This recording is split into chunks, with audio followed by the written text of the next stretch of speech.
नमस्कार विद्यार्थी मित्रांनो, मी धादवड सर दत्त विद्यालय जवळेकर.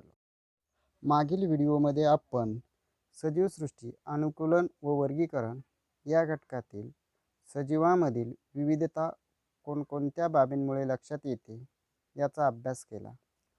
आजच्या व्हिडिओमध्ये आपण अनुकूलन अडॅप्टेशन याबद्दल जाणून घेणार आहोत. प्रत्येक सजीव ज्या परिसरात वातावरणात राहतो त्याच्याशी जुळून घेण्यासाठी त्याच्या शरीराच्या अवयवांमध्ये तसेच जीवन जगण्याच्या पद्धतीमध्ये कालानुरूप घडून आलेल्या बदलाला अनुकूलन म्हणतात. वनस्पतीमधील अनुकूलन अडॅप्टेशन इन प्लांट्स. निरीक्षण करा व तक्ता पूर्ण करा. यासाठी तुमच्या परिसरातील इतर वनस्पतींचीही उदाहरणे घ्या. बघा, या तक्त्यामध्ये आपल्याला काही वनस्पतींची उदाहरणं दिलेली आहेत. जसे वनस्पती कमळ.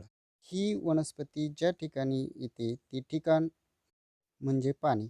कमळ हे पाण्यातच उगवते. कमळ या वनस्पतीची मुळं जी काय आहेत ती मुळं तंतुमय प्रकारची असतात.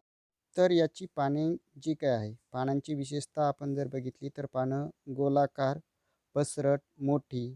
त्याचबरोबर या पानावरती मेंचट असा थर असतो. खोडाच्या बाबत जर सांगायचं झालं तर खोड जे काय आहे ते खोड जाडसर कंद असलेलं असं खोड असतं.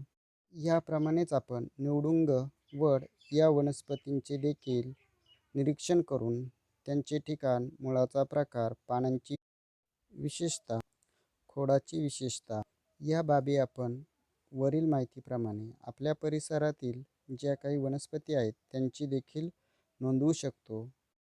जलीय वनस्पतीमधील अनुकूलन अडॅप्टेशन इन ॲक्वॅटिक प्लांट्स. करून पहा. तुमच्या परिसरातील नदी, ओढे, तलाव, सरोवर अशा जलाशयांना भेट द्या. जमिनीवरील व पाण्यातील वनस्पतींमध्ये काय फरक जाणवतो?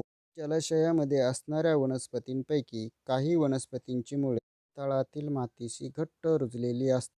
त्यांची खोड पाण्यात बुडलेली तर पाने, फुले पाण्यावर तरंगत असतात. काही वनस्पती तर मुळासहित पाण्यावर तरंगतात.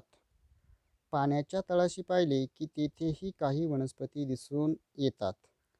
कमळ, जलपर्णी अशा वनस्पतींचे देठ मऊ, पोकळ व लवचिक असतात.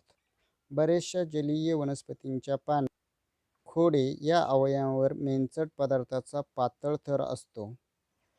काही वनस्पतींची पाने अरुंद, रिबणीसारखी पातळ असतात.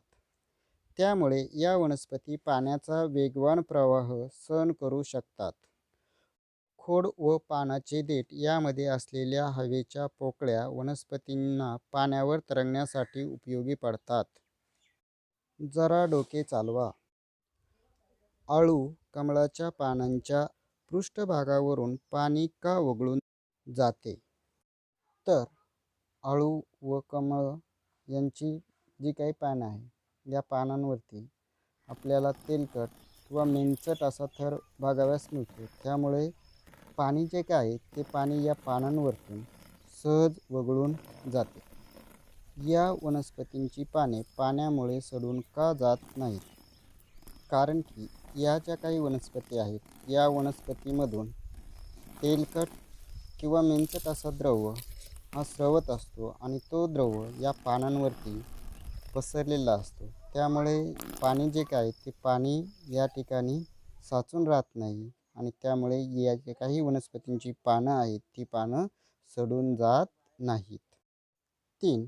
या वनस्पतींची मुळे आकाराने लहान व तंतुमय का असतात? कारण या वनस्पती पाण्यावर तरंगतात. त्याचबरोबर त्यांची मुळं जी काय आहेत ती मुळं देखील पाण्याच्या पृष्ठभागाच्या खालल्याच बाजूला असतात. त्यामुळे त्यांची मुळे आकाराने लहान व तंतुमय